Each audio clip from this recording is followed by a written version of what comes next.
So nearly 250,000 Russian soldiers were killed by Ukrainian drone units in 2025. That's about double what the United States lost in all of World War I. Let that sink in.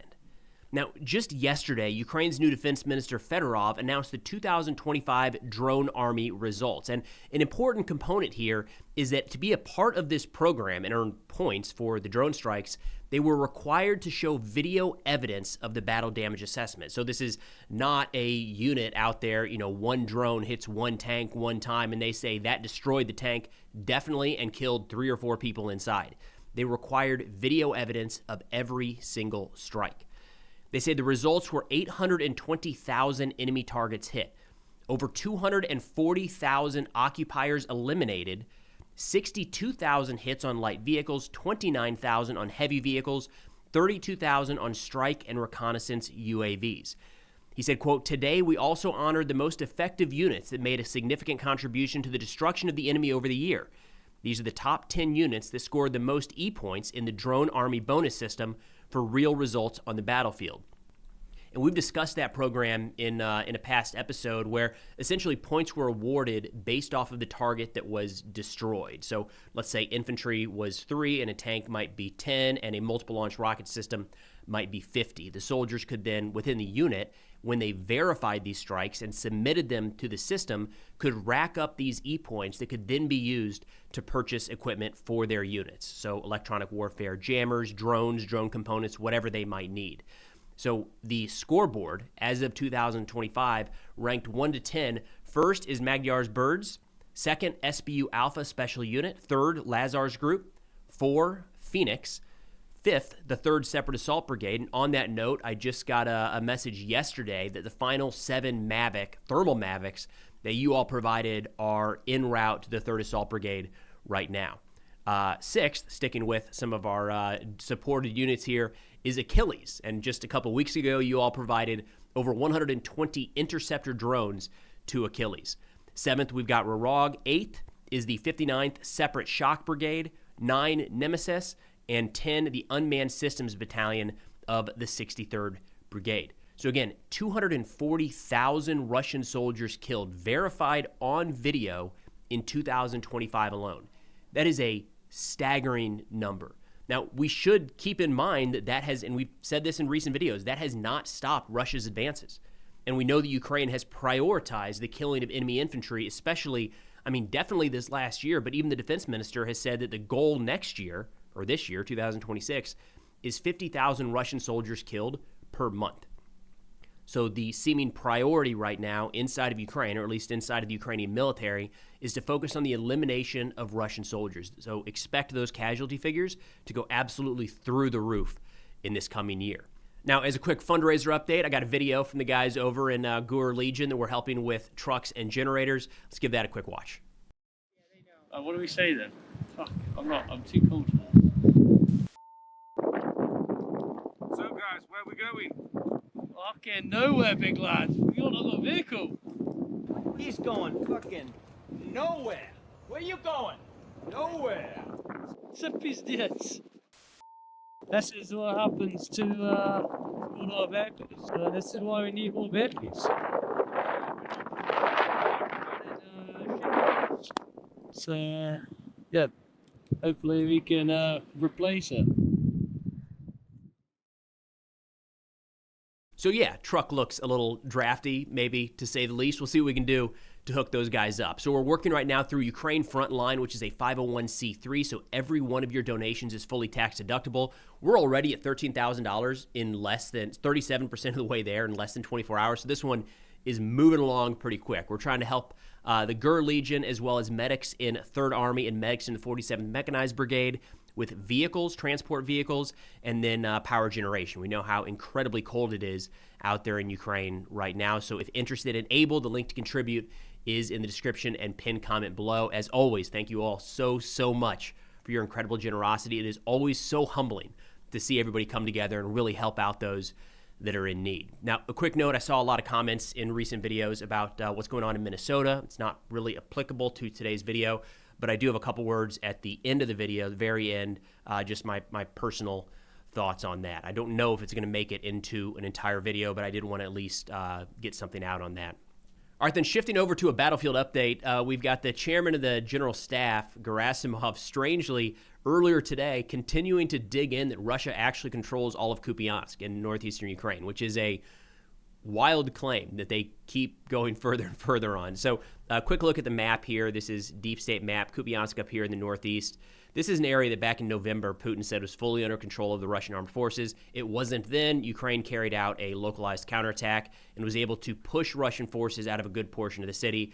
Right now, by most estimates, both Russian and Ukrainian, there are a couple pockets of Russian resistance still hold up, and they're being hunted down day in, day out by Ukrainian military. Now, the green areas here denote Ukrainian control, the gray contested territory, the red Russian control. Earlier today, at a Russian general staff meeting, Gerasimov said not only is Kupiansk in control of the Russian armed forces, but there are 800 Ukrainians surrounded there. I have no idea what he's talking about. Russian channels have no idea what he's talking about. But he went a step further to say this territory, even further south, completely under Ukrainian control for a long time here. He says Kupiansk Ulozki has been liberated and the city quarters are being cleared. So this went from like an exaggeration to, I mean, we're just making stuff up at this point. The Russian mill bloggers are losing control. Military informant said, quote, "The situation on Kupiansk, according to reports, continues to live in its own parallel reality, barely touching the objective reality." Again, they are digging in here. Apparently nobody wants to talk up the chain of command about how they originally fabricated reports about Kupiansk. I haven't seen it this bad in quite a while. At this point, historically, you would have seen a little bit of walk back within the Ministry of Defense, maybe trying to cover their tracks. The fact that they are digging in, that they not only control this area, but that they have somehow expanded all the way further south is pretty shocking and might be indicative of some problems inside of Russia that are starting to bubble to the surface. Now, continuing on with some Russian assessments here coming from Rybar, we're going to shift down, bounce around a little bit here, move over to the Zaporizhia direction where they announced some advances in the Huliopoli direction here. So Rybar says across the entire direction, as is most of the front, weather conditions have significantly deteriorated. Due to this, active operations have slowed down. Both sides are regrouping under the cover of snowfall. They note that a major issue continues here that we have talked about in recent videos. Quote, "A separate problem remains the lack of shelters, not only from UAVs, but also from weather factors. Many positions become unusable during assaults, and capturing a line is not enough. Troops must not only hold it, but also simply avoid freezing." And the videos we have coming out from across the front right now looks awful. I mean, it is 0 degrees Fahrenheit where I live in Tennessee right now, or feels like that. I think it's single digits, and it's awful out there, right? Like, I'm a baby, but walking to the mailbox and back is no fun. The idea that these guys are out there having to hump 60, 70 pounds, 5, 10, 15 kilometers to a position, and then just trying to survive out in this cold weather is a daunting task. And on top of that, of course, as evidenced by not just Russian reports, but Ukrainian videos, we know there are constant drones overhead looking for, hunting, and then killing these Russian soldiers as they try to advance. Rybar continued in this direction, saying attacks in the hedgerows allow approaching the settlement of Zelishny, here to the west of Huliopoli, from the south, and limit the the enemy's ability to infiltrate recon groups into the main city. They say there are also reports about the armed forces approaching this area, including from the direction of Huliopoli. However, at the moment, these reports are most likely related to old footage. So not a ton of progress here, as we've seen with Russia across the majority of the front right now. Somebody yesterday asked, what is the logic for continuing attacks in this weather? And I think that's something worth addressing, because it doesn't make a lot of sense. And historically, I mean, even in this conflict, when the cold weather comes on like this, especially this degree, you see a dialing back of offensive operations, of operations in general, because just at baseline, doing anything outside in freezing temperature is harder, is tougher, right? Like just the simple task of having to put on more gear and adjust your equipment to fit over all of those layers is significant. Like all of that stuff adds up. There's vehicles that won't get started, right? There's so much that goes into this. So generally there is a decrease in offensive operations throughout military history when winter comes around. And it's been no different in this conflict. The argument for the continuation of attacks at this point would be that what we've seen from Russian chain of command throughout this war is a bias towards action. They're on the attack. They're trying to take more territory. They're trying to eliminate Ukraine. They can't do that by standing still. So the commanders are under some pressure to continually report that they are advancing. Now, this runs into some issues with the Russian chain of command that we've seen recently, where they can't just announce that they attacked, but they have to have attacked and achieved something. And that's part of the issue that happened around Kupiansk, where they were continuing to claim success, and little by little that got clearly out of control, and all of a sudden they claimed to have a lot of territory that they didn't. But up the chain of command, we are seeing a bias towards action, which is requiring Russia to continue pushing troops forward, even in these absolutely frigid conditions. To that note, shifting over here to Dobropilya, just northeast of Pokrovsk, where some of the heaviest fighting has taken place in recent months. Again, sticking with Rybar here, they say almost the entire direction maintains an extensive gray zone, part of which has existed since the August breakthrough. Positions are significantly thinned out, and the northern sector remains an area of small group activity. Notable and important to call out that the gray zone is extending further and further on both sides of the line. You know, we talk about this pretty regularly, but it's so easy to want to zoom in on this map and say, you know, this field right here is held by Russia, this field is held by Ukraine, or this small strip is contested, but this tree line is Ukraine, and that's just not how this is playing out on the battlefield. The gray zone is becoming bigger and bigger and bigger in both directions. Rybar continues talking about Hryshny, saying it's a combat zone with fighting currently occupying on the outskirts. And on the other sectors, they say both sides are trying to improve their tactical positions by conducting rotations and bringing in forces under the cover of bad weather. As regrouping is completed after heavy battles for the Pokrovsk-Minigrad urban area, the intensity of fighting in the Dobropilya direction will increase. The bad weather conditions, generally it's snowfall. Drones technically can fly in the snow, especially some of the fixed-wing drones, but they have a harder time seeing, so very limited use when there's snow falling. And of course, little things like the snow gets on the camera and all of a sudden you have a hard time seeing anything at all. So bad weather does allow for limited reconnaissance, increased operations on the ground, and then the visibility. If there's any sort of low fog that we're seeing throughout portions of Ukraine right now, again, limits the viability, the effectiveness of drones. That opens the door for elements on the ground to move forward. Now, from the Ukrainian side, a little bit of pushback in the Pokrovsk direction compared to the Russian reports. The 7th Rapid Response Corps says the Russians are increasing pressure on northern Minigrad. So zooming in here on the map, Minigrad here, just to the east of Pokrovsk. They say street fighting continues in the city center. For the assault on upper Minigrad, Russians are massing heavy equipment. In coordination with the 1st National Guard Corps Azov, we are blocking the enemy along the line, eastern outskirts of Minigrad, Rudensky. In Pokrovsk, so they're talking about trying to block this direction here to prevent Russian forces from moving in on the northern sector of Minigrad. They say in Pokrovsk, the enemy focuses on Hryshny. Using poor weather conditions as cover, they are concentrating forces in the industrial zone, but a recent infiltration attempt was destroyed by our defenders. So Hryshny up here to the northwest of Pokrovsk, quite a while ago, we saw this push by Russian forces starting to expand in that direction, but it does, by most reports, on both directions, sound like even the northern portions of Pokrovsk are still heavily contested. Now, shifting out a little bigger picture, overnight, Russia carried out a pretty significant strike on Odessa. So according to Ukrainian President Zelensky, he said, quote, a fierce attack with drone strikes on Odessa. Over 50 drones were launched by the Russians at the city, with the main targets being energy infrastructure and civilian objects. As a result of this attack, 5 residential buildings were damaged, and there is significant destruction to apartments and entrances. As of now, dozens of people are injured, including children. The last stat I saw there was that 23 people were confirmed wounded and at least one person killed. He says overall, Russia launched 165 attack drones on Ukraine during the night, about 100 of which were Shaheds. He said each such Russian attack undermines the diplomacy that is still ongoing and also undermines the efforts of partners who are helping to end this war. We hope that America, Europe, and other partners will not remain silent about this and will remember that true peace requires pressure on Moscow, sanctions, blocking Russian operations, and blocking the entire infrastructure of the Russian tanker fleet.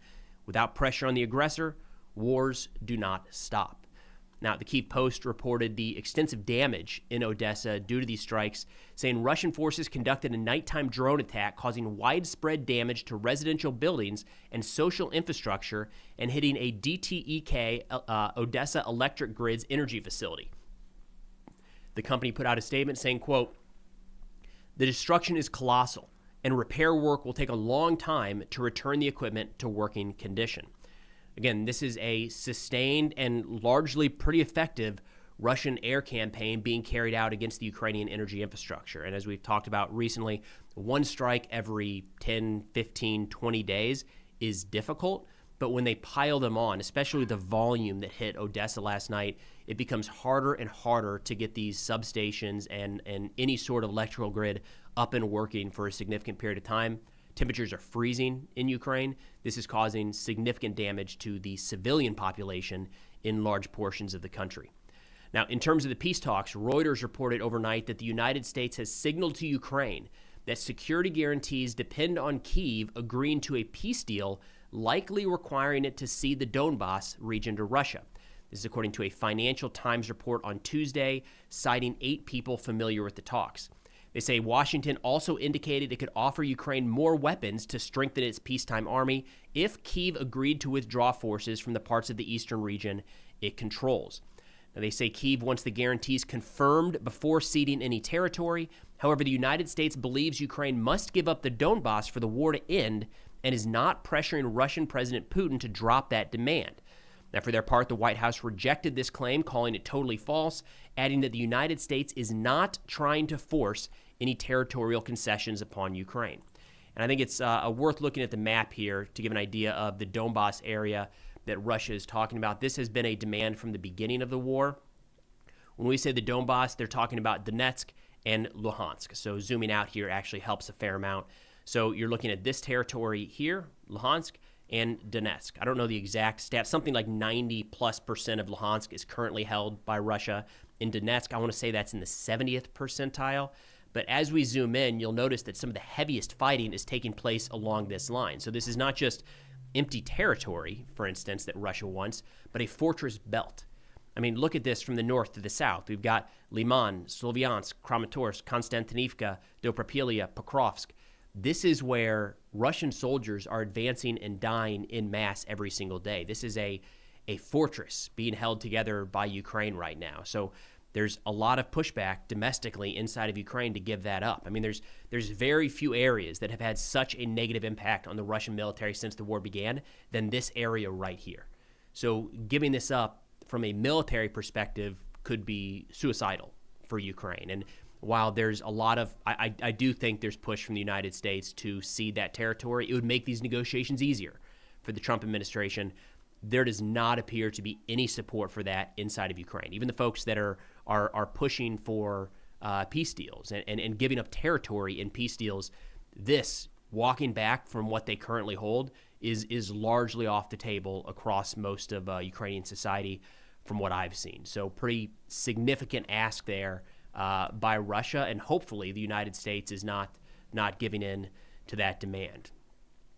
Now, we're going to shift away from Ukraine here just for a brief minute. I've saw a lot of comments and questions about what's happening in Minnesota right now. You all know, if you've been here for a while, I don't generally dive into domestic politics.